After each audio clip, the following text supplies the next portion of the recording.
don't know me, I'm Dr. Umar Johnson. I'm a doctor of clinical psychology. I'm a certified school psychologist.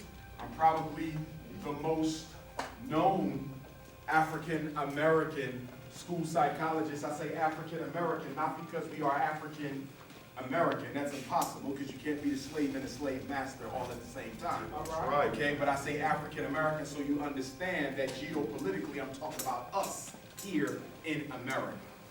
Okay? So anyway, I'm probably the most known school psychologist, most hated. Okay? By white folks, and black folks too, some of them. Okay? I'm in private practice in Pennsylvania. I do psychological evaluations for a living. I do mentally gifted testing for a living. I do expert psychological evaluations for the courts. I do expert testimony for lawyers who sue the school districts for violating our children's rights. So I just say all that to say that I've been in this for about 20 years. I've helped standardize some of the most popular tests that you guys use. I've been taught by some of the most popular Eurocentric psychologists there are, and needless to say, I've studied every African-centered psychologist, the greatest of whom is the late, great Dr. Amos Wilson, a fellow Garveyite psychologist like myself. So I say all that to say that the information that you get from me tonight is 100% accurate, but I don't want you to believe it. I want you to go and do your own research. Okay? Question everything that I say. Go and validate it for yourself. For most of you, it'll be the first and the last time you hear some of the things that come out of my mouth. And your question might be, well, if this is true, why are you the first black psychologist to bring it to us? The answer is simple. Most black psychologists are a part of the system that is exploiting your child, so they're not going to bring this to you. Remember, I work for myself. I'm self-employed. I don't work for the school district, so I can call the shots as I see them because I'm not beholden to anyone for a paycheck. The average black psychologist is. Yes, sir. Okay? It's ridiculous that I'm the first one to make parents know that schools get paid for special ed. It's ridiculous that I'm the first one to make you guys know that the learning disability is a fabrication and ADHD is a straight up lie. That there's other black psychologists who know that.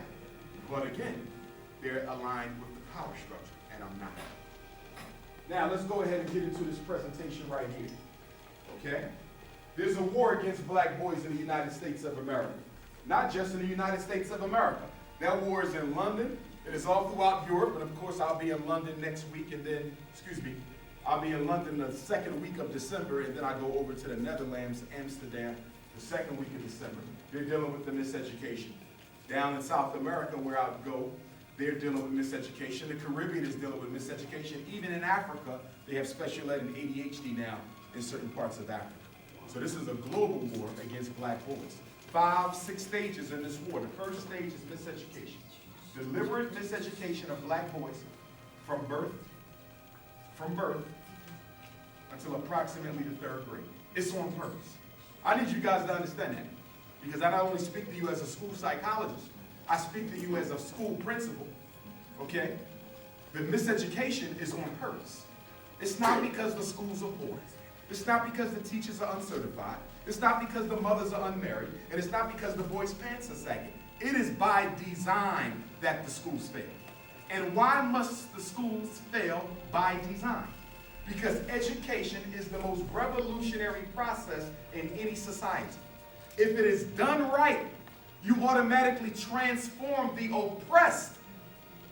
Are y'all following me? Yes, sir. If education is done right, you transform the oppressed into an empowered individual who now has the capability to take authority from his oppressor, if done right. And that's why so much attention is paid to the education of African children, because if the miseducation is not done right, white supremacy risks being exterminated.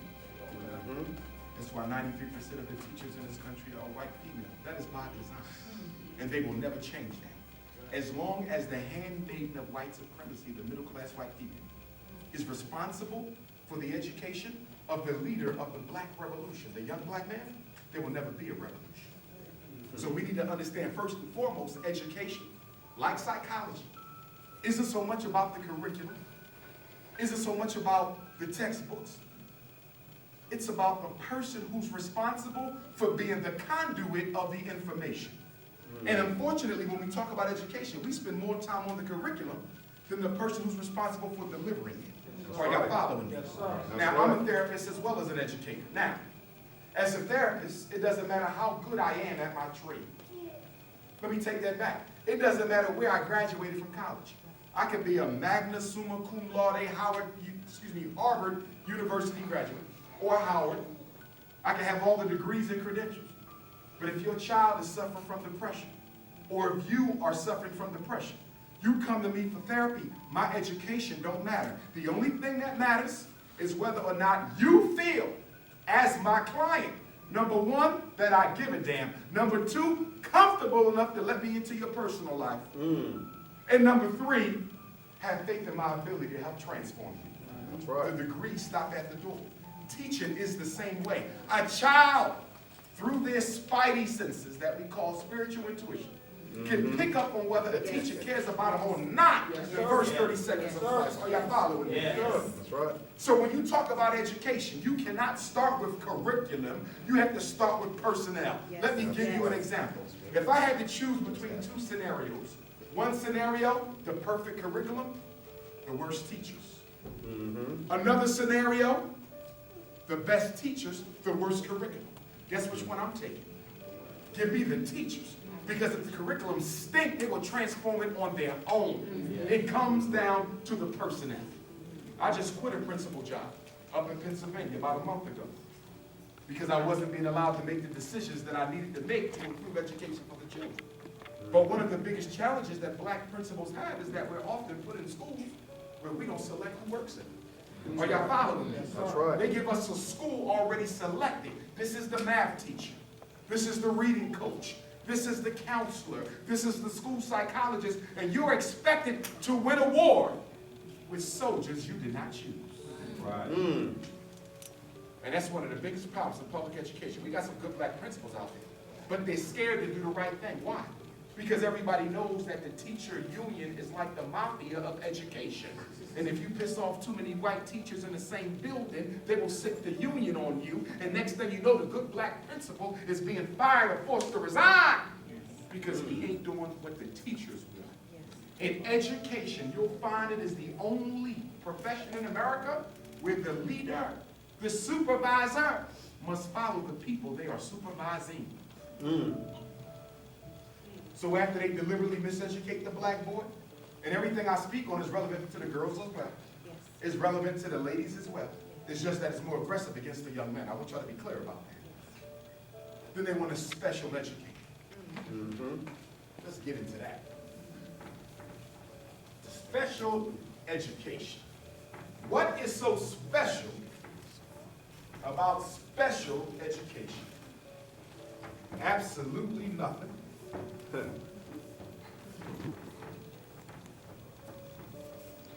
All right.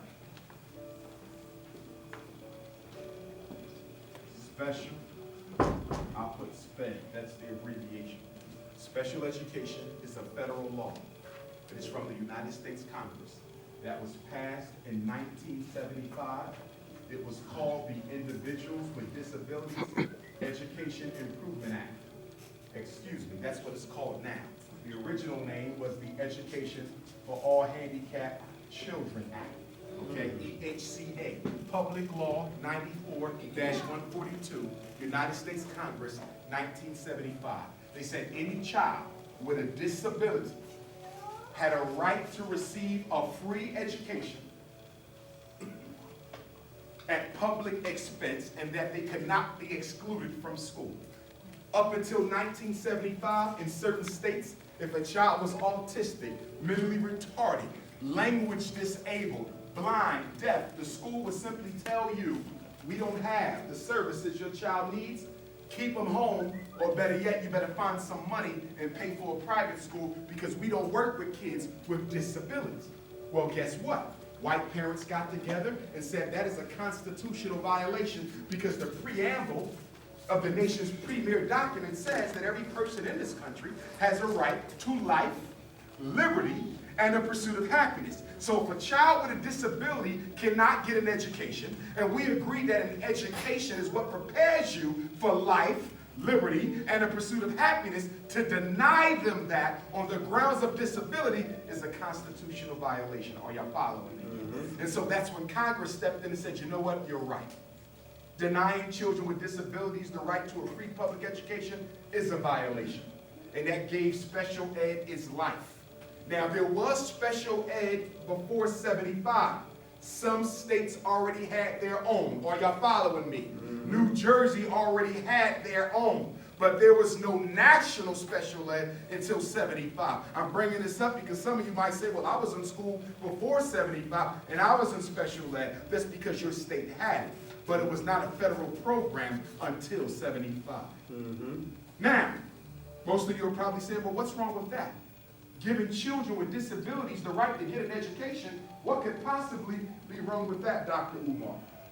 My answer to you is, nothing is wrong with that in and of itself, except when they created special ed in 75, they didn't do it with the express intent of helping black children. They did it with the express intent of helping white children. And they did it with the express intent of setting black children up for failure. Let me explain to you why. 20 years before special ed was 1954, the Brown versus Board of Education decision. In 1954, the Supreme Court said you can no longer use race in education. After that, white school districts still resisted integrating black children into schools. That lasted for more than 10 years. 1964, we get the Civil Rights Bill, Dr. King. The Civil Rights Bill reorders the desegregation of schools. Still didn't happen. So in 1954, the Supreme Court said it can't be desegregation, but it stayed. 1964, the Civil Rights Act said there can't be segregation, but it stayed. 1974 comes. Boston against busing. New York City against busing. Philadelphia against busing. Seattle against busing. They started busing black children out to the white suburban schools, and white folks went crazy. Turned over buses, beat up children, threw bottles and water hoses. And this is the same time America's in Vietnam. And they say, wait a minute, we're not looking too good on the international level. We're going around the world telling people to treat their people fair. We can't even let black kids go to school with whites. We got to do something about this because we're looking like hypocrites. So someone said, I got an idea. What if we did this? What if we told America's white racist school districts to accept the black children in? And once you accept them into your school, we're going to legally give you the right to resegregate them once they're on the inside. This way, nobody on the outside know that there's segregation on the inside. All they see is the black kids walk through the same doors the white kids at 8 o'clock in the morning. Are y'all following me? Okay. But they said, wait a minute. If we segregate them inside the school once they get in, there's still going to be complaints about that. So they said, we got an idea for you. What if you said you were separating the black children from the white children because intellectually they can't handle it? What if you were separating the black kids from the white kids because you believed they were retarded? Better yet, they came up with a label in 1963 called the specific learning disability, specifically made for black children. This was the weapon of mass destruction that gave birth to special ed. They said if you want to keep the black kids separate, you can. But never say it's because it's their color. Say it's because they're learning disabled. The learning disability has been the greatest Jim Crow weapon used against black children. Listen to me, if you hear nothing else I say tonight, the learning disability is an opinion, it is not a fact, and it cannot be proven to exist. Yep. And if you argue otherwise, then you better explain to me what your argument is, because you're talking to an expert in psychology and diagnosing. I evaluate children by the thousands. You cannot prove a learning disability. It is my opinion only. ADHD is my opinion only. Mild mental retardation is my opinion only. The conduct disorder is my opinion only. Oppositional defiant disorder is my opinion only. Emotional disturbance, my opinion only. I want you to understand that special ed is built on a foundation of white school psychologists' opinions. And why do I say that? Because less than 1% of all school psychologists in America are of African ancestry. That means 99% of the people testing your children and putting them in special ed don't look nothing like your child and don't know anything about your child, and in many cases probably can't even stand your child. That's right. Ain't play, bro.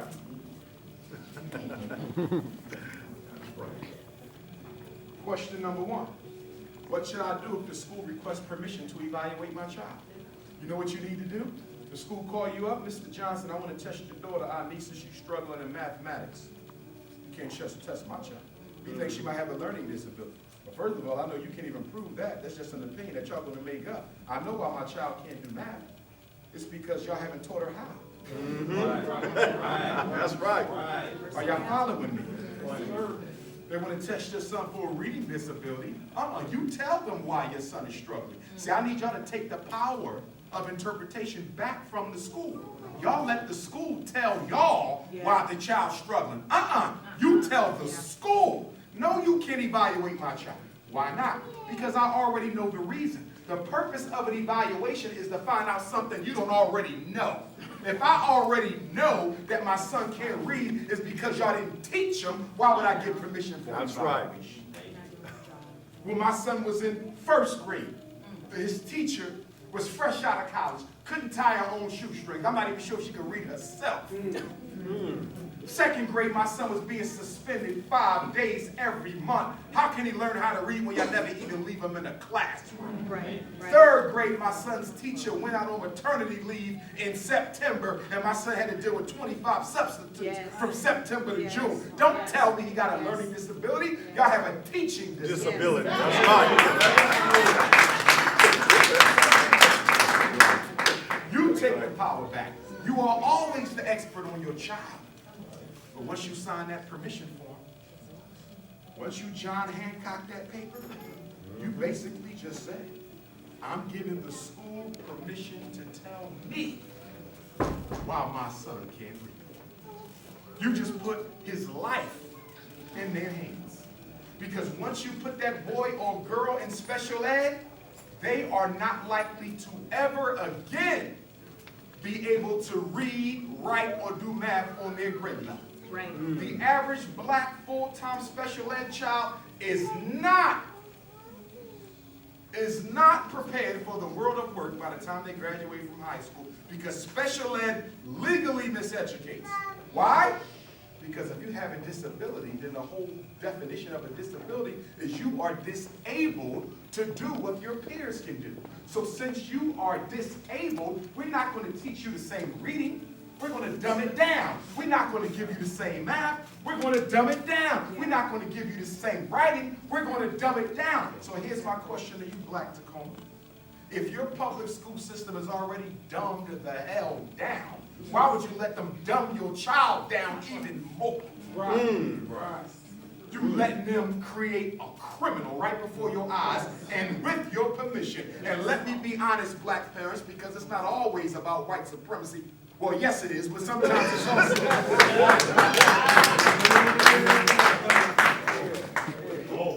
But sometimes we play a leading role in support. That's right. Like children who never do homework. Like parents who never show up to school. Back to school night, you not there. Report card conference, you not there. Your teacher, the child teacher, never even seen your face. Your son is failing a major class, but yet he still got video games and cell phones and laptops. Christmas is coming up. White Jesus. How many of y'all? I'm willing to bet half of y'all are still going to buy your children everything on the wish list, despite the fact that they're not producing academically in school. Listen, in 1808, when slavery was outlawed in America, the importation, not the trade, but the importation. So from 1808 to 1865, the end of the Civil War, they simply stopped importing the slaves, and they created breeding farms, where they would find a black man called a buck, and they would find about a dozen black women called you-know-what sisters.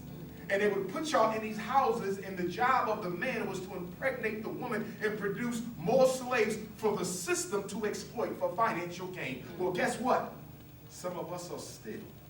Some of our homes right now in Tacoma are breeding farms for white supremacy. Right. If you're raising a child with no discipline, you have a breeding farm. That ain't no home. You are doing nothing but producing lives for white supremacy to ruin. Listen, the number one responsibility of a black parent raising a black child, especially a boy, is to teach that boy discipline.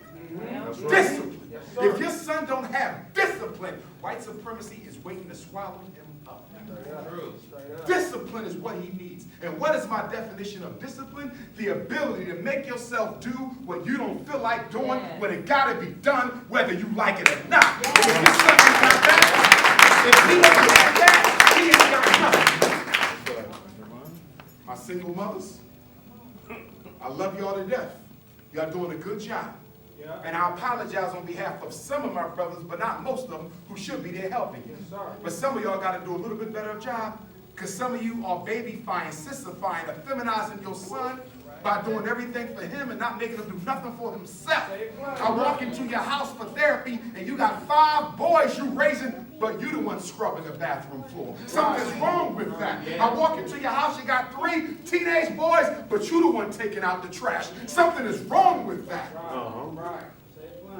And when he's old enough to find a partner of his own, he want a woman just like my mom, who do everything for me. And I don't have to do nothing for myself. In other words, black woman, I want to challenge you to make sure you are not raising your son to be the exact type of black man you yourself would never want to marry. All right.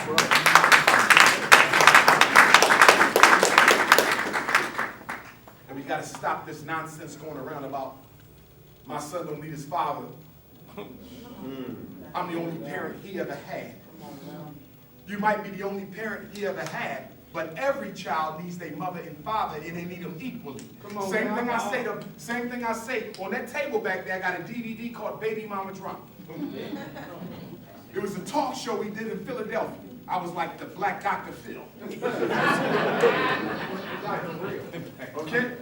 And it was a brother on the DVD who was upset because his baby mother dropped his 2 twin daughters off on his steps one day and disappeared.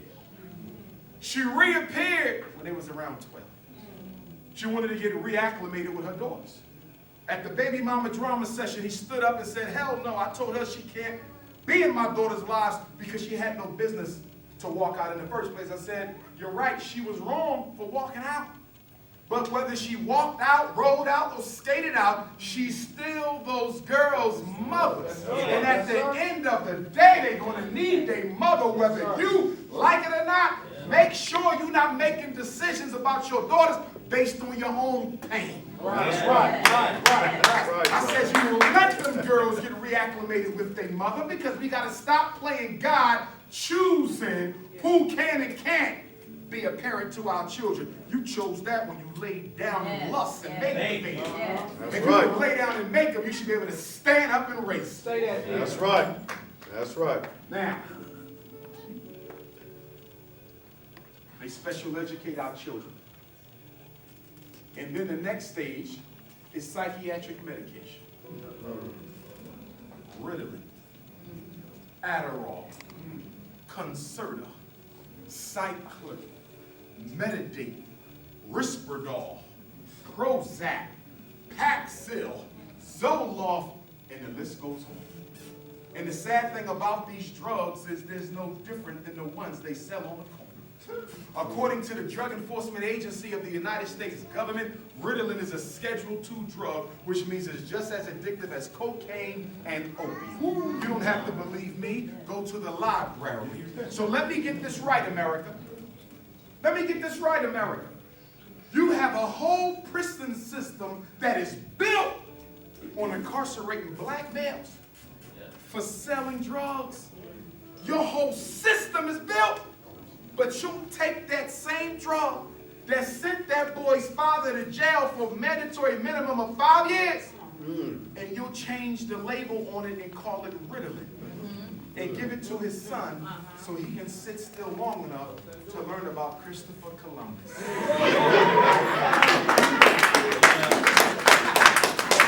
Looking at the hypocrisy of the so-called war on drugs, while America is drugging millions of black boys in the name of a fake-ass disability called attention deficit hyperactivity disorder, which I simply refer to as ain't no daddy at home disorder. Right. Some of you say, wait a minute now. Oh yes, 85% of black boys on stimulant medication for ADHD don't have a father figure in their life. This has nothing to do with psychiatry. This is about fatherlessness. This is about a war on black men that sends the fathers to jail, leaves the mothers at home to raise the boy on their own, and in the natural order of things, the mother, regardless of culture, normally is not the one who provides the discipline. She provides the nurture and the love and the support. That's right. Her energy is feminine. It is the masculine energy that provides the structure, the standards, the That's boundaries. right. But when That's that's right. taken out the home, sometimes the boy can go wayward. But rather than give him his daddy, we send him back to the doctor. The psychiatrist is the new father in the black home. That's right. And under the new criteria, this is the book right here. Diagnostic and Statistical Manual of Mental Disorders. This is the book from which we get all the little fancy titles we throw on you and your children. Now let's flip the book over. There's a European on the back. His name is Benjamin Rush. He's on the back of every DSM. He's considered the father of psychiatry. He was one of the signers of the Declaration of Independence. He was Dean of Medicine at Pennsylvania Hospital, and he used to diagnose enslaved Africans with a disease called nigritude. He said nigritude was a disease that rendered the brain of the African feeble, useless, underdeveloped, almost like a chimpanzee. And he said the number one symptom of nigritude was black skin. And he said the blacker the skin, the more retarded the African. And he told white folks, do not rub up against black people or you too would catch nigritude. You don't have to believe me. The library is open on Monday. I'm trying to show all of you that psychology and psychiatry are weapons of the state. They decide what is normal behavior. What's another diagnosis they used to give our ancestors during slavery? The diagnosis was drapetomania, a disease that made the slave want to run away from his master. Every African who escaped from slavery to freedom was considered mentally ill. The disease was drapetomania, but check out the cure. The cure, according to Dr. Cartwright from New Orleans, Louisiana, who invented the diagnosis, he said the cure for drapetomania was to whip the living hell out of the sleeves. If you follow me, brothers and sisters, I'm trying to paint a picture to you that this book decides what's normal and what's abnormal based on the risk it poses to the American social order. Right. Are you aware that every black boy in America diagnosed with a disruptive behavior disorder, whether it's ADHD, conduct disorder, oppositional defiant disorder, emotional disturbance, or disruptive behavior disorder, the FBI has a right to review their psyche now? Because J. Edgar Hoover said what? We must prevent the rise of a black messiah who would electrify the black masses. Pharaoh said, go and find them when they're young and kill them off before they have a chance. The psychiatrist is the Pharaoh. Diagnose them with ADHD so we know who they are and can follow them young. Diagnose them with conduct disorder so we know who they are and follow them young. Diagnose them with oppositional defiant disorder so we know who they are and follow them young. They want to find the potential revolutionaries now. Malcolm X was conduct disorder. Marcus Garvey was oppositional defiant disorder. These are disorders. Effeminate black boys almost never get diagnosed with these conditions. The problem with public school is not that our sons don't want to learn. The problem with public school is that it's based on a white female culture that dictates you be able to behave like a girl to be successful. It is not the black boy who is disordered, it's the system. When I travel the country, they ask me, what is one thing we can do to make the schools better for black boys? Give us one thing, Dr. Johnson. I've been telling every school district that flies me out the same answer for the past 20 years, and ain't none of them took the recommendation. And that recommendation is what? I say, if you want to end special ed, you want to cut down suspension, expulsion, dropout, gang banging, you want to raise test scores, give every black boy in Tacoma, Washington, a black male teacher. That's right.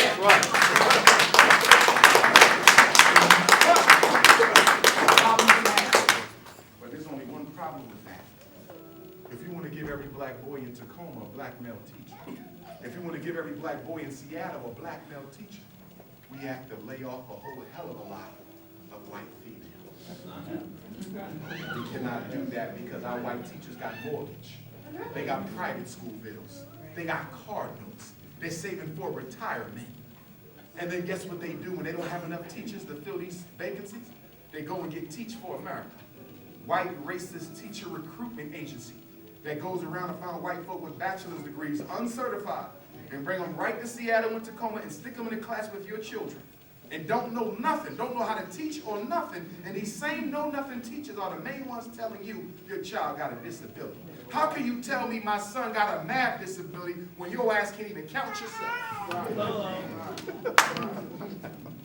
That's why y'all need to know whether the teachers in your child's classroom are highly qualified or not. According to No Child Left Behind, a highly qualified teacher is a teacher who has a degree, has a certification, has passed the test, and has demonstrated their ability to teach. Who's teaching your child this year in Tacoma? Are they certified, or is it somebody who got fired from Wall Street, needed to pay the mortgage, and the quickest economic stimulus package he could find was your child? The public school in the black community is an economic stimulus package to unemployed white folks.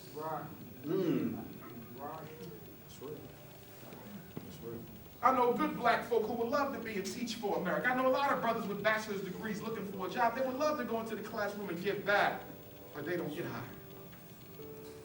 Remember, your oppressor will never give you the tools necessary.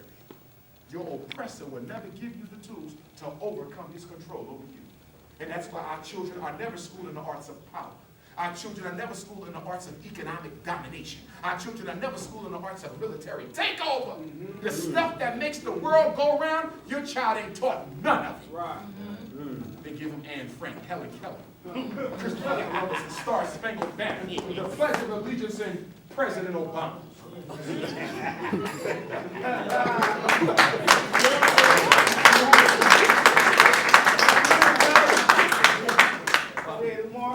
After the black boy is put on drugs, the next thing is juvenile incarceration, juvenile detention center, special schools for the disciplinary kids, right? This is called pre-prison. We setting them up. In many states, the child can't even go back to school after they get out of juvenile placement. You got to go to twilight school. You can go a couple hours at night, and we might let you leave with a diploma. And in case you haven't heard, Tacoma, in case you haven't heard, Seattle, in January of this year, 2014, we got a new GED test. I hope y'all know this now. The new GED test is linked to the new Common Core National Set of Curriculum Standards. And if you take the GED test, now you might not pass it if you didn't get the correct instruction. Why did they need to give us a new GED test? Only 1 out of every 4 black boys in America graduates from high school right now. That's it, 1 out of 4. Why do we need a new GED test? I'll tell you why. Because they had to come up with another strategy to intensify the failure of black males, to justify the subsequent incarceration. Because they no longer need black people for the economic order of America to function. That's what the Mexican is for. Why do you think all this talk about immigration on CNN today? I'm sitting in the hotel. Immigration, the Mexicans, the Latinos. You know what this is about? They said President Obama moved unilaterally without the new Congress. How could you just make a decision and let the immigrants in and you didn't even talk to the new Congress? I'll tell you why. Because the business of America is business. They tell Obama what to do. And the corporations of America said we need more workers and we don't want to hire the black ones. Because if we hire the black ones, we got to pay them a certain wage because they know their rights. But if you let the Mexicans sneak over, we could pay them under the table all day long.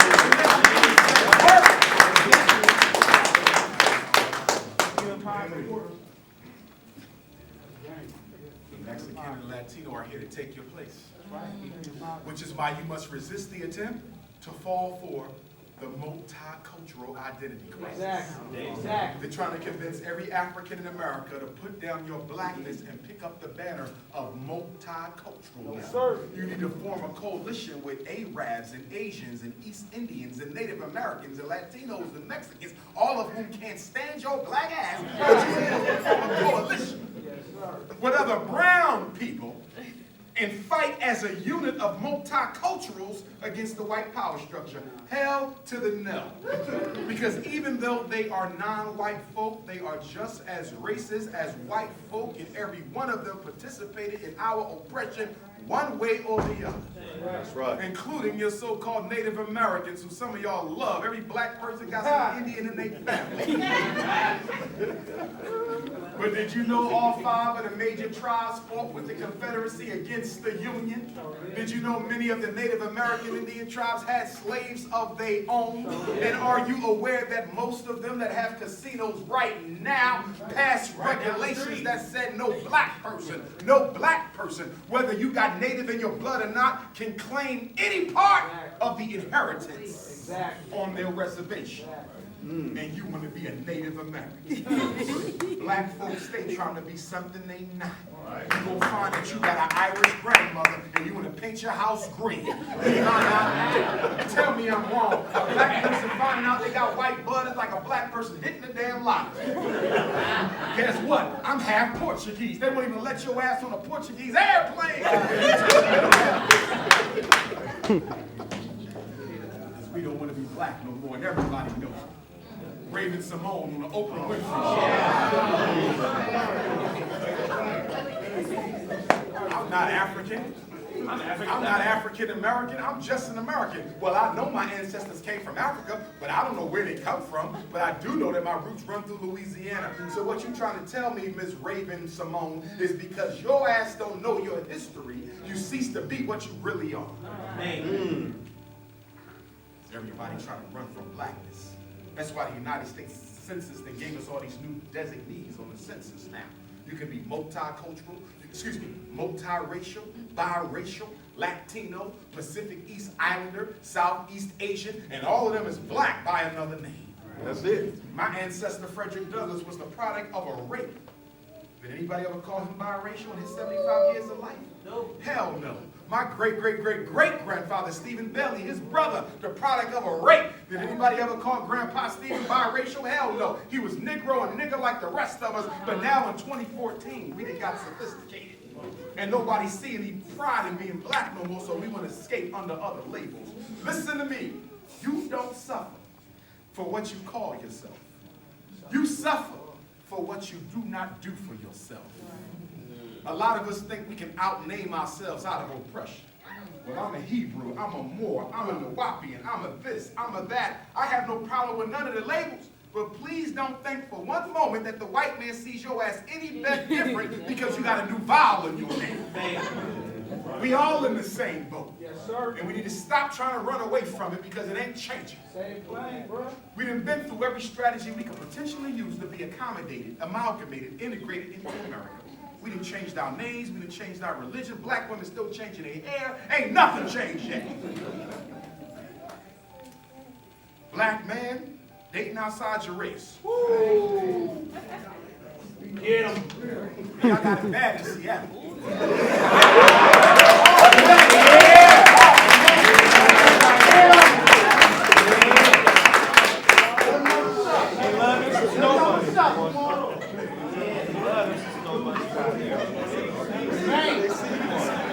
Who you married? Who you have children with? Who you date? Who you're engaged to? Who you cohabitate with is a political decision. You are with the woman you are with, not merely for who she is, but for what she represents. Michael Jordan married that young white model, not because he loved her, but for what she represented to a blue, black, purple man who was picked on and bullied for his richly melanated skin his whole life. And despite the fact he was Michael Jordan, he saw in that woman an escape from his own color. And when that woman gives birth to his child, he will be happy that my baby ain't as black as I am. Self-hatred. The interracial marriage, the miscegenation, is nothing more than a self-inflicted eugenicidal campaign by black men to lighten up their DNA because they can't stand what their mothers look like. I would never condemn the white woman. She ain't done nothing to me. It ain't her fault. It's our fault for running away from our own women. She was good enough for you in slavery, but she ain't good enough for you now. She was good enough for you in Jim Crow, but she ain't good enough for you now. She was good enough to lick your wounds during the Black Power movement, but now she ain't good enough for you no more. Right. Really now? Up until 1957, 67, you weren't even allowed to marry a white woman in certain states. And ever since the Supreme Court overturned interracial marriage, black men been marrying outside of their race more than the men of every other race in America put together. So there's no way in hell you can convince me that it's purely about love, because if it is, explain to me, brother, why is it you seem to have jungle fever more than everybody else put together? It is a self-hatred. Don't get me wrong. Don't get me wrong. I know some sisters got issues. Get on her damn nerves, she'll put your business in the street. I know this. I know my sister. You don't treat her right at the end of the year, she'll sell your social at tax time. I know she can get bucked, but so can you.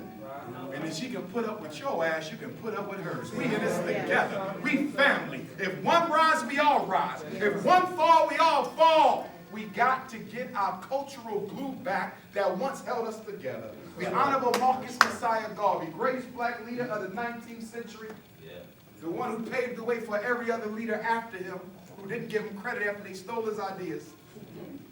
He said, if the black man and woman are not careful, he said, if you are not careful, you will drink in all the poison of Western civilization and you will die from the effects of it. That's right. Nothing could be more true. The sad thing about the Obama years, y'all, is that we took a break.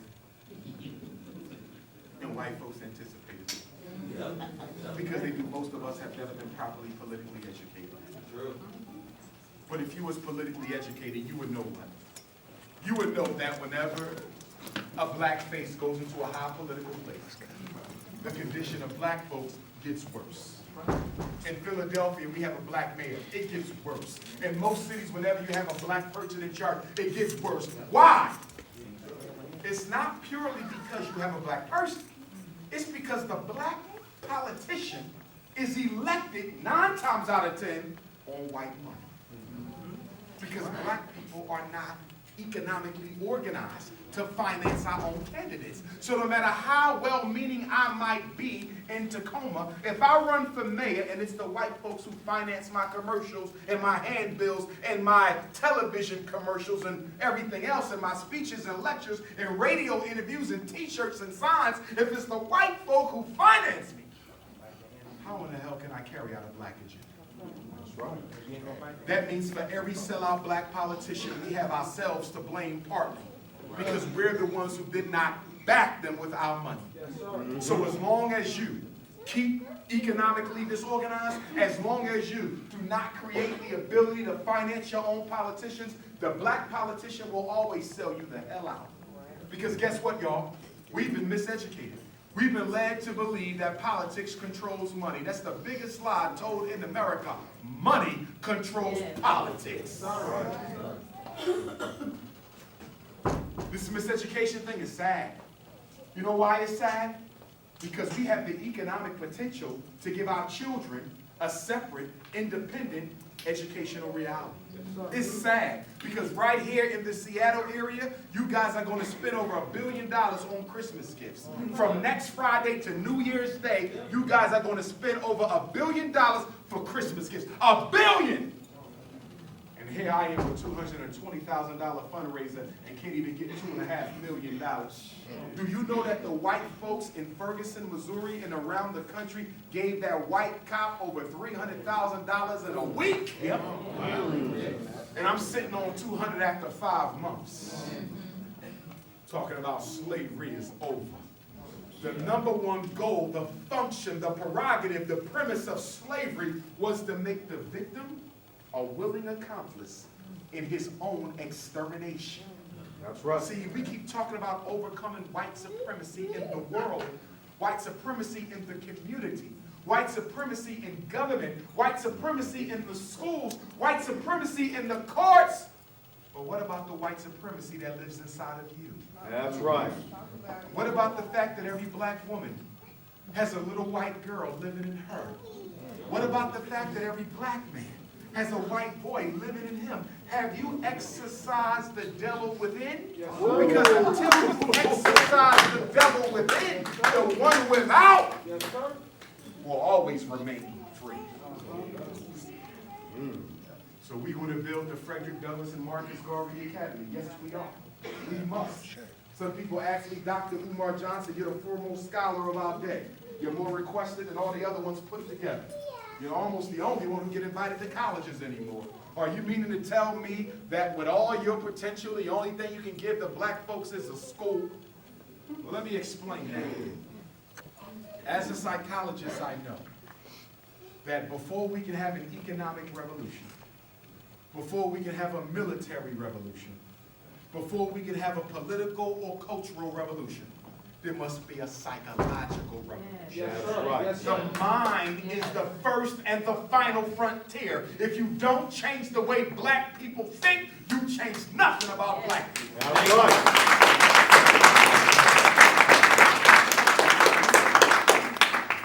Why do you think we keep running around in circles, black folks? Why do you think here in Seattle and Tacoma we keep running around in circles, keep trying to organize and it keeps failing and try it again and it failed again? You know why? Because you're dealing with psychologically toxified Negroes. You're dealing with folks who pledged their allegiance over 12,000 times before their 18th birthday. You're dealing with folks who was fed a steady diet of white Jesus every Sunday. That's right. And Arab Muhammad on Friday. Do you realize the reason why these black folk are so messed up is because all of us were conditioned to hate self and identify with oppressor. That's right. You can't have no revolution with that type of mindset. Whenever you start an organization, you automatically do what? You get a splinter group. First day of the meeting, am I wrong, y'all? First day of the meeting, they done already set another clique up. Tell me I'm wrong. Black people love cliques. Tribalist asses. Tell me I'm wrong. And why do we set up a clique soon as somebody tries to get something done right? Well, we don't like the way he doing it. We don't like the way she doing it. A clique! Because a black person doesn't love much more than the opportunity to destroy another. That's real. That's why I'm going to do the school first. Because I got to change the way our children think. We ain't going to fix it, but they will. I got to change the way they think. Their boys got to be raised in such a way that they never even consider dating outside their race.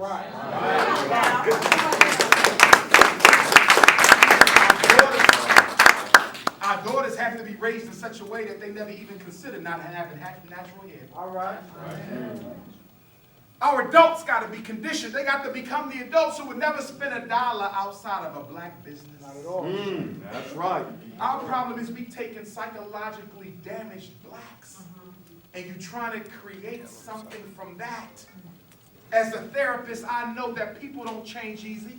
Do you know the human personality is largely fixed by the age of 5? By the time you're 15, you're pretty much who you're going to be for the rest of your life. At 21, it's damn near a foregone conclusion. And at 35, you can forget it. We out here trying to change people to 60. It's hard to get people off crack. It's hard to get people off cigarettes, alcohol, food addiction, sex addiction, shopping addictions. If it takes you 20, 30 years to get them off of those other ones, could you imagine how long it will take to get an African off of white supremacy addiction? Black folk love white folks so much they will kill you first.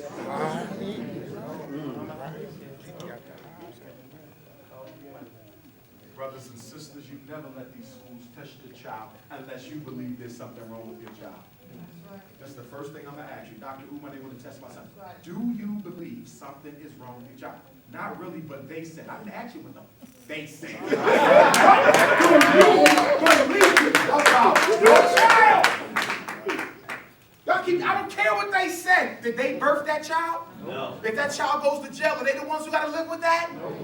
If that child get killed, is that their responsibility? No. This is your baby. Stop giving the system the power to tell you what's in the best interest of your child. Let me show you something here. Special ed is 13 disabilities, right?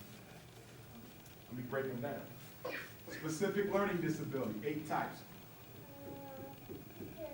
Basic reading skills, reading fluency, reading comprehension, math calculations, math reasoning, listening comprehension, oral expression, written expression. I'm going to go back through it in a second.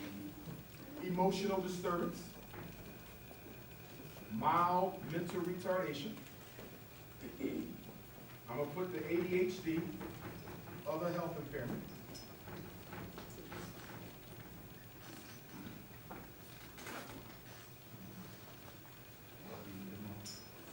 And then down here, I'll put autism. 1, 2, 3, 4, 5. You know what? Let me put speech and language in here. Okay. You see those 6? Those are 6 out of 13. I call it the big black 6. Most black kids in special ed are in for one of these. Now, speech and language impairment, I'm not too concerned about that. Why? Because if your child has a speech problem, trouble expressing themselves, expressive language, or understanding receptive language, they don't go to a special ed class. They are in special ed. If you're diagnosed with one of them, you are a special ed child. But he doesn't go to the class. He gets the speech therapy. Are y'all following? That's right. So I'm not very concerned about that because he only gets the therapy. Autism is a real diagnosis. It's not fake. But a lot of black kids are diagnosed with autism who don't even have it. For example, if your child has a hearing loss issue or deafness in an ear, he will look autistic and not be. If your child is a selective mute baby, this is a child who voluntarily doesn't talk for whatever reason. And then one day he just starts talking like crazy. Selective mute. Another child is a child who suffers from social anxiety disorder. For whatever reason, he's not comfortable around others. He shies away from it. He's scared in social context. Can very easily look autistic and not be. So just because autism is real doesn't mean your child's diagnosis is real. And why do we have so many black autistic children in America today? It's because you keep on giving your children shots. Right. That's right. In the United States, slow down on the shots. Now some of you will say, if I don't give my child shots, they won't be able to go to school. That's not true. In America, the only 2 states that dictate a child must have immunizations to go to public or charter school are West Virginia and Mississippi. This is Washington. The child do not need shots to go to school. All you have to do is get an exemption letter from the pediatrician. They sign it, you take it to the school secretary, or you go to the county board of health, you download the exemption form yourself, sign it, notarize it, give it to the secretary, life goes on. Third option, you write your own letter that my child will not be getting immunizations. It is against our personal family belief. We don't have to name a religion. Get it notarized, take it to the school, life goes on. I just had a parent do that in New Jersey, no problems. But you can't go to the school asking them what your rights are. That's your problem. Is it true? Because Dr. Umar was here Saturday. You know they gonna tell you? Go get the shot because they can see in your face you're not sure. Remember, the law don't fight for you. You got to use it to fight. You got to be assertive. I'm letting y'all know that my child don't need no shots to go to school. And here is my form. What class are they in this year? Okay? My youngest daughter, she doesn't have shots, so she's not going to get shots. Yep. Okay? And you need to think about not immunizing no more of your children as well. Because based on the research that I've done, I believe that they are putting time-release cancer in a lot of these shots. Yes, sir. Yes, I believe that, and there's proof out there that shows that. Okay? Stop taking shots. And now they got Ebola running around and your ass still taking shots? They got a new strain of AIDS and you getting the damn flu shot. Have you lost your mind? Everybody at the Rite Aid and the Walgreens getting a free flu shot. First of all, anytime the government giving out something free, you get the wrong one.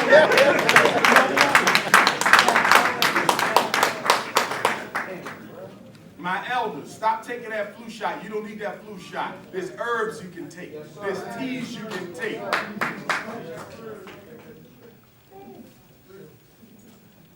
Talking about a free flu shot. Remember back in the 80s they was giving out free cheese? Y'all laugh because everybody's still constipated from that day. The block was like this. 30-pound brick. You can change your brakes on them damn. But guess what they found? In Philadelphia, they found a strain of a virus. This was in the 80s. In my city, they found a strain of the virus in the free cheese from the U.S. Department of Agriculture that was making black men in Philadelphia sterile. How the hell does cheese make you sterile? Remember a couple years ago, they used to give out free groceries. They said, well, the farms grew too much food this year. We're going to be going around giving, you're crazy. You don't take nothing free. You got to be careful what you eat. And that's why at the Fred Douglass Marcus Garvey Academy, we want to teach your children how to grow their own food. The child won't be able to graduate unless, child will not be able to graduate unless they can grow 6 fruit and 6 vegetables, and they have to grow them in their house. Okay? So they can't use an excuse that we don't have any ground out back to do a farm. You can make the spare house, the spare room in the house a farm. Okay?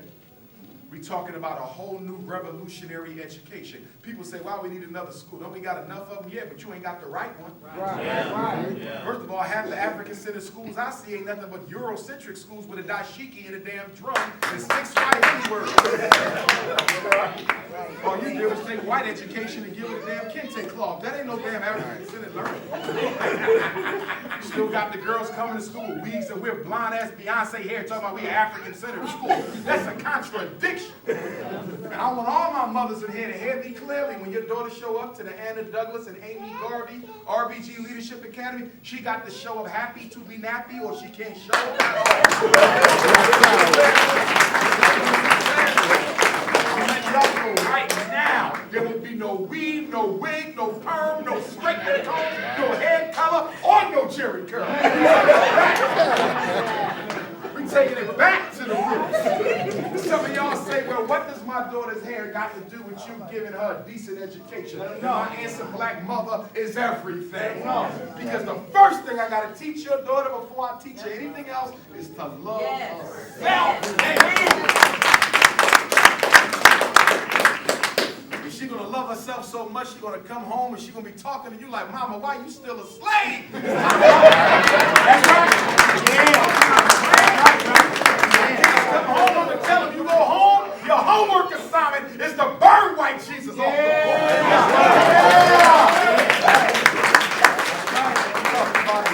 board. Ain't nobody going to give you what I'm going to give you. Watch and see.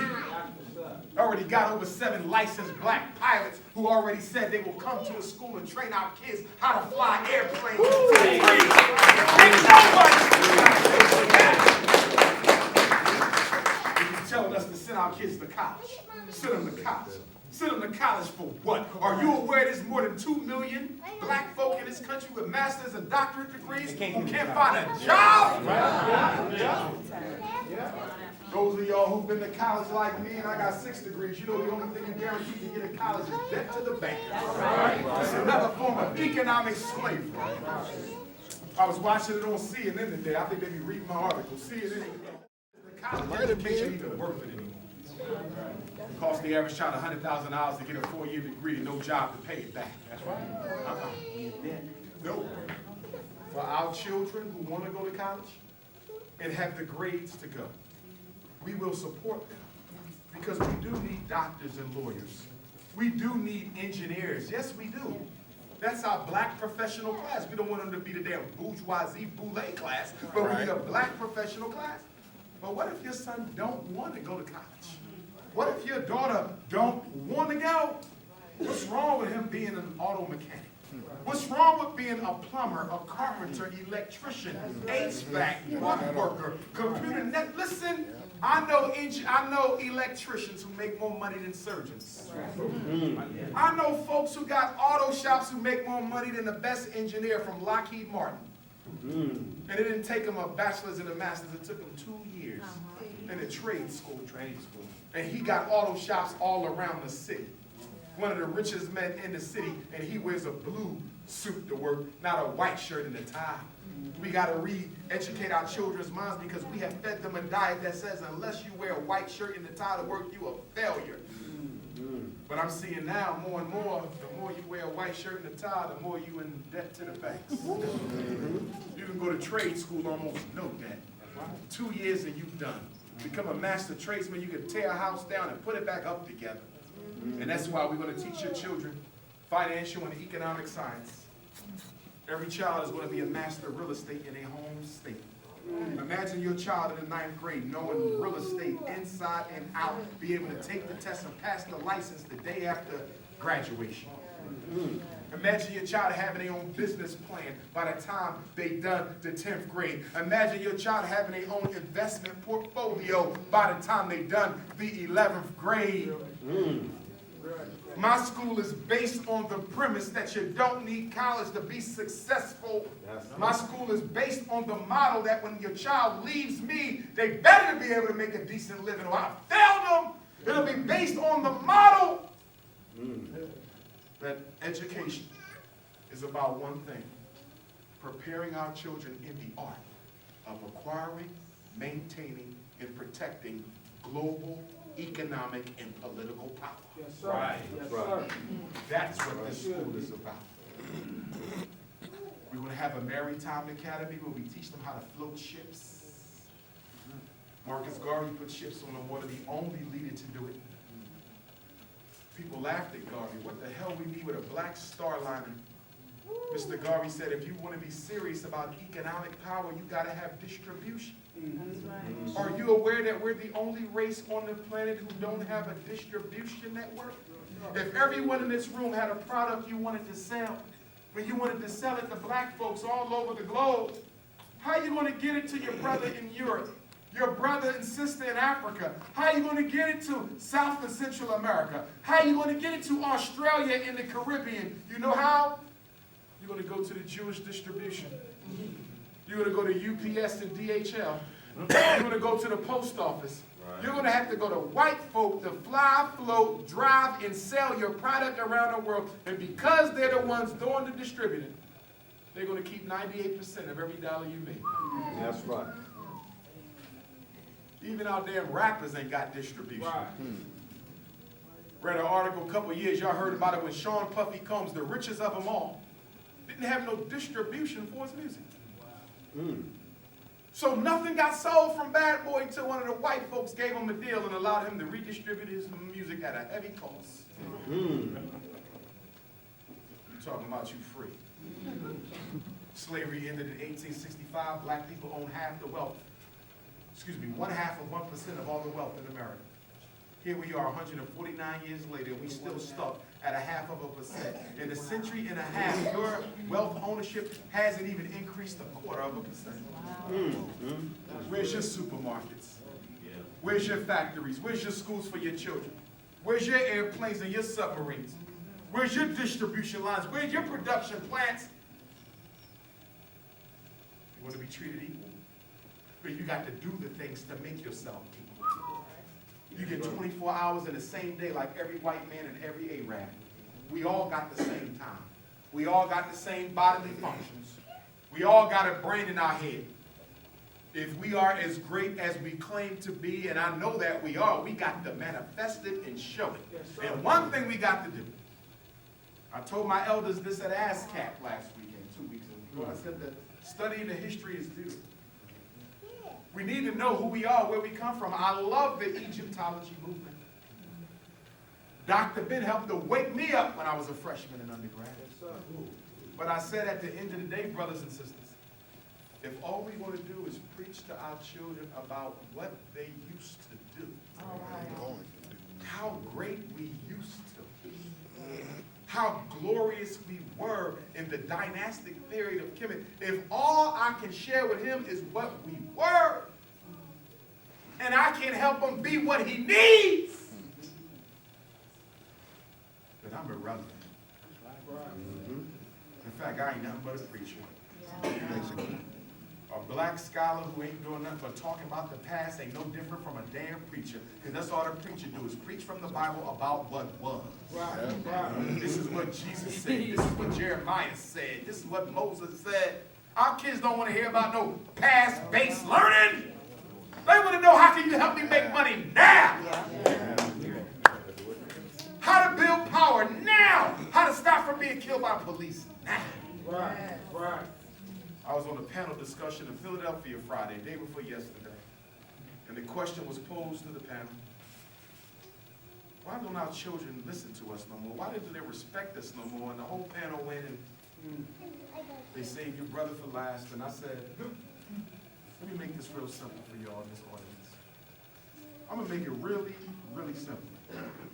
The reason the youth don't respect the adults anymore is because they know that the adults in the black community are all scared of white people. And a child who is courageous cannot respect an adult who is not. And until we begin to show them that we are not afraid of our oppressor, we will never get their respect back. Because those boys on the corner, they living wrong. They doing foul, but they are not afraid. How can you give a lesson to somebody without fear when you're full of it? We're about to do a conference over in LA with the gangbangs. We're going to finish Tupac Shakur's work. They called on me to do it, and I'm going to do it. We're going to get them all together. I want all the corner boys together. We keep looking at the children like they're the problem. The children are the damn solution. Let me go back to this diagnostic list, because it's almost time for that break. When we do take our break, make sure you get a copy of my new book, Psychoacademic Holocaust, Special Education and ADHD Wars Against Black Boys. If you're raising a black child, working with black child, I don't know how you can do it without minds. It's the only book ever written, only ever, by a black school psychologist who teaches you how to fight back step by step against special ed and ADHD. The school wants your child tested, I'm going to tell you how not to get them tested. School want to kick your child out, I'm going to teach you how not to get him kicked out. School say they want him on drugs, I'm going to tell you exactly what to say to that child. I'm teaching you the law. You need that. You read that book cover to cover. I got a whole chapter on how to deal with disruptive behavior without medicine. You don't need drugs to change behavior. My father was a drill instructor for the United States Marine Corps. I got 5 brothers. Never one of us had ADHD or conduct disorder. I don't even know what the hell I could have. If I would have came home and told my father, Daddy, I cursed my teacher out today. I think I got conduct disorder. Can I have some drugs? I would have got my ass kicked. I wish I would have came home talking about, you know, Daddy, I don't pay attention in class no more. I think I got ADHD. Can I have some, really? When did we get ADHD? 1990. The same year they started mass incarcerating black males. They took the father out the house, came up with ADHD, and now they're making $30 billion a year drugging our kids. Some of y'all say, I don't believe you, Dr. Johnson. I think ADHD is real. Well, let me read y'all the criteria. This is the book. This is where we get it from. Listen up. Fails to give close attention to detail, has difficulty sustaining attention, does not listen when spoken to, does not follow through on instructions, has difficulty organizing tasks, is reluctant to engage in tasks that require sustained mental effort. What child on the planet? Let me finish. Is easily distracted. What child is not? Is forgetful in daily activities, fidgets with his hands or feet, his seat when he's expected to remain seated, runs or climbs excessively, is unable to play quietly. The diagnostic criteria for ADHD. What child plays quietly, black, white, or purple? None. You don't even play quietly.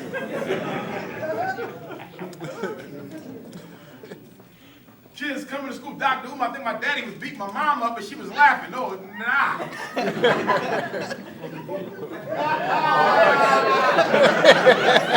It's a whole nother kind of playing, son. It's cookie based. Is often on the go, talks excessively, blurts out answers, has difficulty waiting his time, and intrudes on other people when they talk. Brothers and sisters,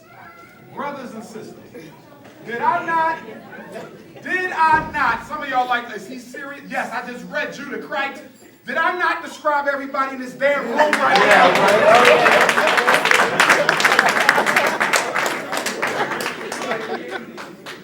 Oh, man. Made it up.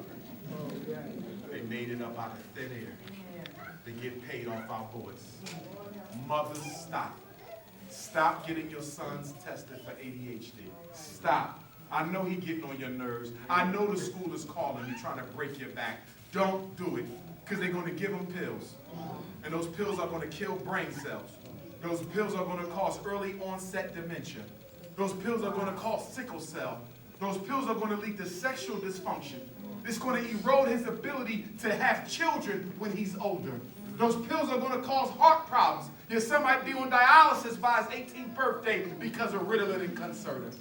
Those drugs are going to kill your son more than they can ever help, and they don't help because drugs don't solve problems. The one on the corner or the one at the pharmacy. When I open my school, your kid can leave their drugs at home. Tear that IEP up that they gave you in special ed. I don't need that either. But I can see your children thinking they needed Dr. Johnson. I've been in special ed for 5 years. I need extra reading help. Your school too hard. Really, Raheem? So since you need special help, Raheem, guess what I'm going to do for Raheem, y'all? Raheem and Rashida and everybody else, little Tay-Tay and them, all you want to be slow-ass black children, guess what I'm going to do for y'all? Since y'all so slow and need so much extra help, y'all come to school on Saturday and Sunday until your ass don't need How much you want to bet in 1 week they'll be the best damn readers I got? See, y'all let your children run a game on you. Dr. Johnson, he's taking 5 hours to do his homework. It's 11, 12 o'clock at night, and I'm still sitting with my son at the table. You know why? Because you ain't gave his ass no consequences yet. Right. Tell him if that homework ain't done by a certain time, he can forget about Saturday. Tell her that homework ain't done by a certain time. She can forget about going out with her girlfriends later. All behavior is a function of the consequence. You got to find your child's Achilles heel and squeeze it. The problem is you don't run your child. Most of y'all children running y'all. They come to school and tell me, Dr. Johnson, I know what days I can get in trouble, what days I can't. Monday, my mama busy, I don't get in trouble. Tuesday, scandal on, I don't get in trouble. Wednesday, she be kind of focused. I can't get in trouble Wednesday. Thursday, she kind of soft. Friday, the weekend, she got to go get a twerk on. I can do whatever the hell I want. They know y'all. One boy said, Dr. Johnson, if I come home with a pink slip, my mom will curse me out for 15 minutes. And after that, life goes on. Let me ask y'all a question. How can you teach discipline if you don't have that? That's right. Children don't fall far from the tree. Stop trying to separate your child from your house culture. All these high school dropouts we got, how in the hell can a child drop out of school until a parent drops out of their life? Let them talk. That's their ancestors. He all right. So check it out. Learning disability, 8 types. Basic reading skill, reading fluency, Reading comprehension. Let's talk about reading comprehension. A lot of our children struggle with reading comprehension because it's not taught well in school. You have to teach your child that at home. I'm telling you now, I don't care if they go to a $30,000 white private school and in the worst ghetto school, it don't matter. They do not teach our children how to retain the information from the text. You have to build their memory muscles at home, and it's real simple. Take out the newspaper. Newspapers are good because most articles are only a couple of paragraphs. You give your child, read that, and it got to be something they're not familiar with. If they're familiar with it, they might know the answer anyway, okay? Give them something they're not familiar with, they read it to you, and you take it back and you ask them questions. What was that about?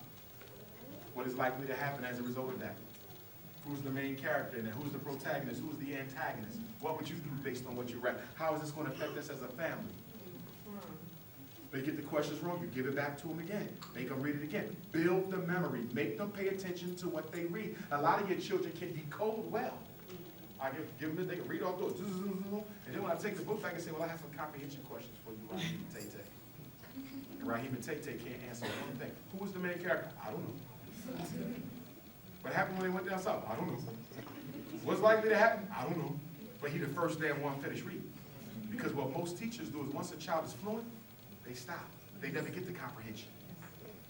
How many of you were speed readers in school but couldn't comprehend the information?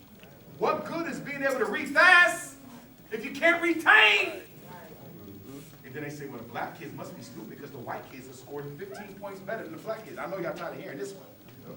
I'll tell you why the white kids are scoring 15 points better than the black kids, because the average Asian child is spending 12 to 15 hours a week studying outside of school. Average white child is spending 8 to 12 hours a week studying outside of school. The average black child in the ghetto of America spends 45 minutes a week on homework. That's you, not white supremacy. That's you. And what's the next reason? Most of the tests that they give our children are designed for the child to fail because they are standardized on middle-class white children. I want to make sure you understand what standardization means. It means we're going to make a test.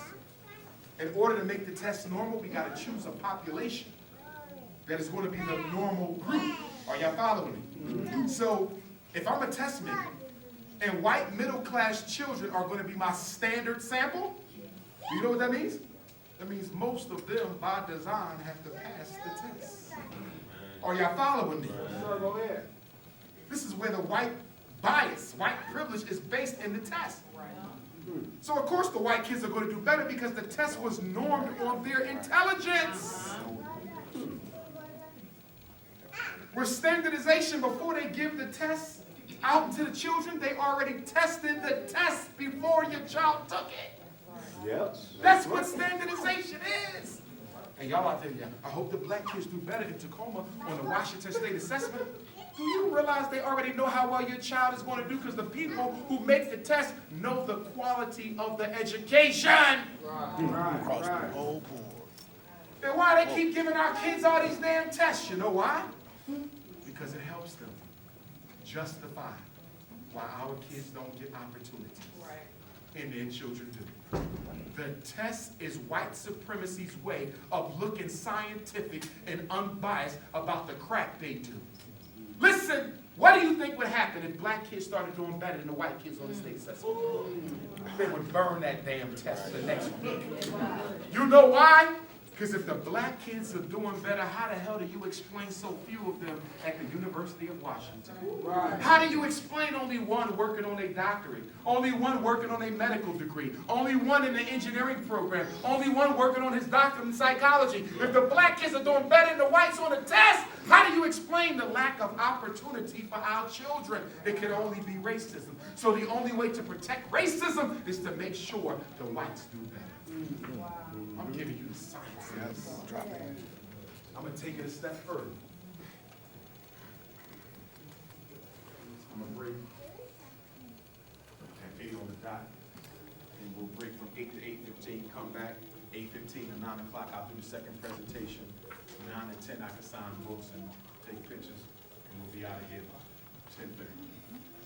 Okay? IQ test. When most of you talk about your child's IQ score, I need you to start putting an FS in front. It is a full-scale IQ. But did you know that that full-scale IQ comes from 4 lower indexes?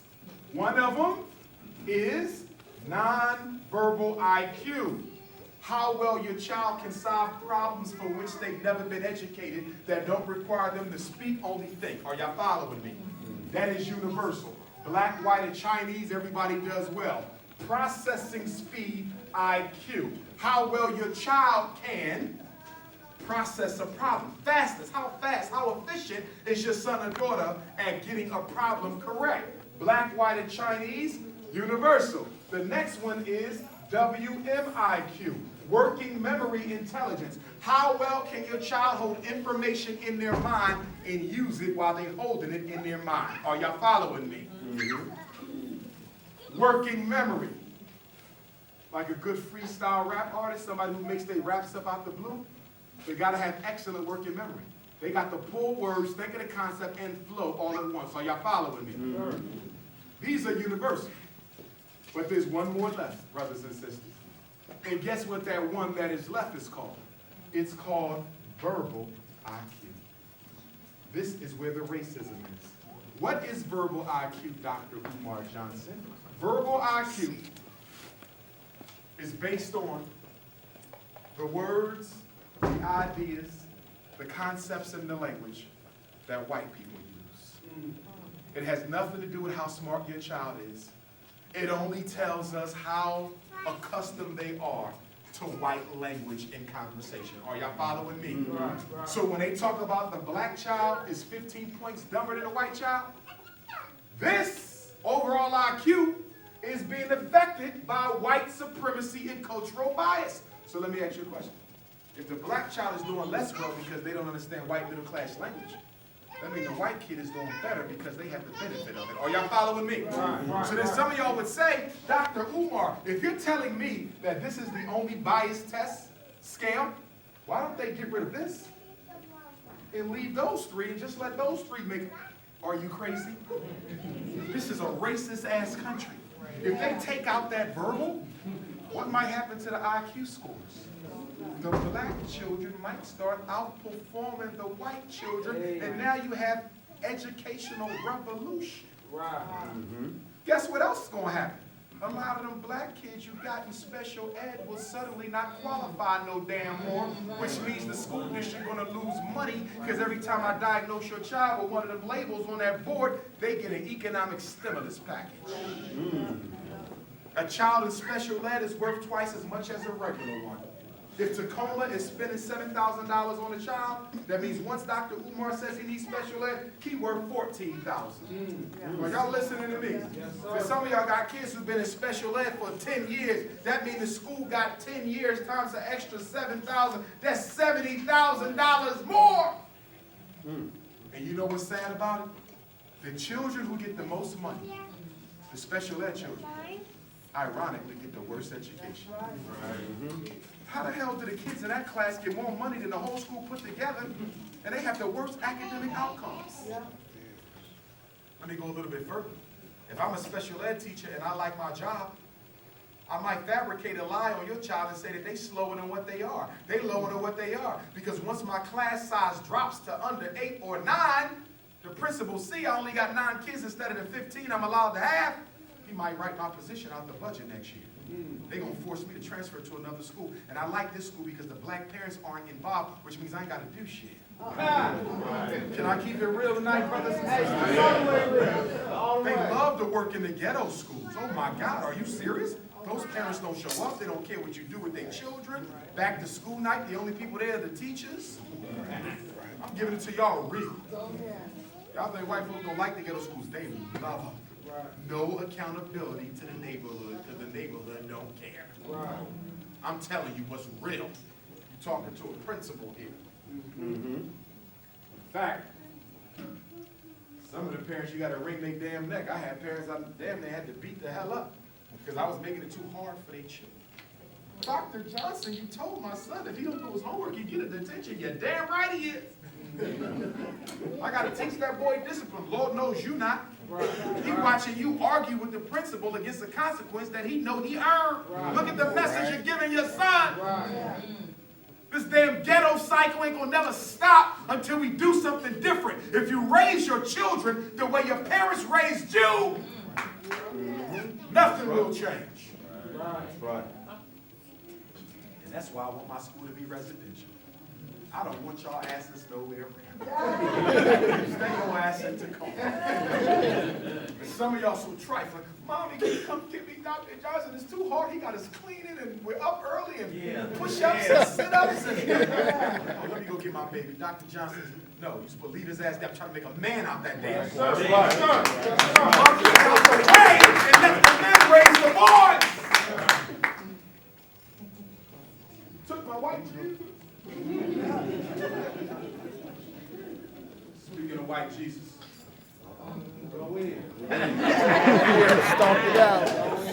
I got to deal with this. Buttermilk. Some of the pastors keep telling me, and I speak at churches all the time, most pastors, likely, but then the ones with the white Jesus don't.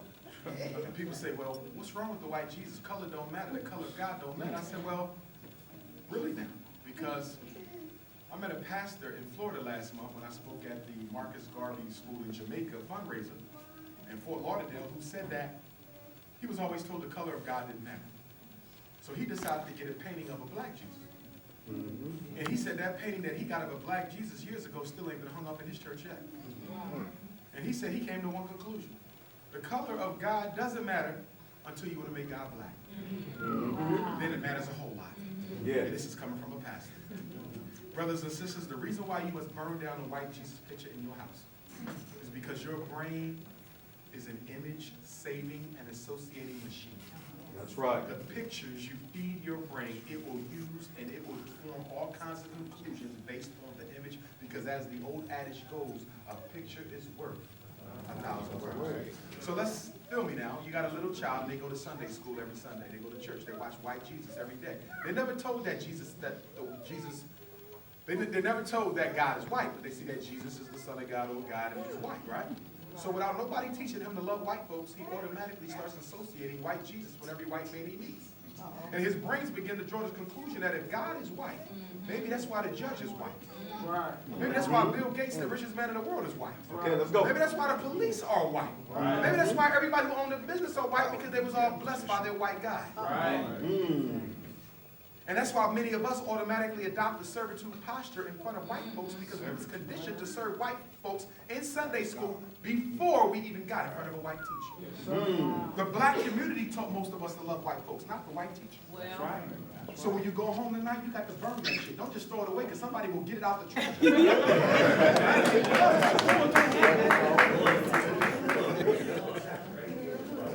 And don't cheat on your Jesus. And what I mean by that, some of y'all will say, okay, well, Dr. Umar can't talk about me. My Jesus not white. Y'all go and get a Jesus with a suntan. Now he look like Little Richard. Or Lionel Richie. He tan with a damn slick back. So good. And no shirt on with lipstick. So like Jesus. Y'all see him now, y'all got to play naked. Lips all sweet, long eyelashes. Metrosexual Christ.